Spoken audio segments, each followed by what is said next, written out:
Welcome to the Salmon Runs YouTube. Enjoy the video. In this video, I will explain how to get high quality in Roblox Mobile.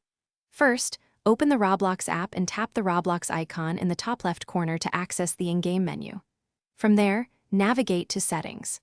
You'll want to change the graphics mode to Manual to gain full control over your visuals.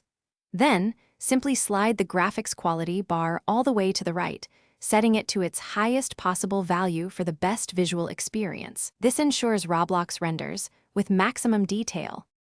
To further enhance your visual experience, optimize your device's performance. Before launching Roblox, make sure to close all other unnecessary background applications. Additionally, ensure your mobile device has ample free storage, ideally at least 2 GB, to prevent performance bottlenecks. A quick restart of your device can also clear temporary data and improve overall responsiveness. Finally, always connect to a stable and fast Wi-Fi network for optimal loading times and smoother gameplay, which directly impacts perceived quality. Beyond global settings, some individual Roblox games offer their own specific graphics options within their menus. Always check for these.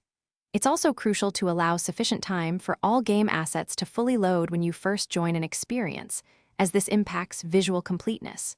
For the absolute best quality, playing on newer, more powerful mobile devices is highly recommended. If you still encounter occasional lag, even with high-quality settings, consider slightly reducing the render distance to balance performance and visuals. For advanced quality maintenance, always keep your Roblox application and your device's operating system updated to their latest versions. Updates often include performance improvements and bug fixes. Regularly clearing the Roblox app's cache through your device settings can also prevent accumulated data from slowing things down. Using a mobile device with a high-resolution display will naturally provide a sharper, more detailed image. Lastly, ensure your device is well charged or plugged in, as low battery can sometimes trigger performance throttling. Thanks for watching. Consider subscribing if we helped you.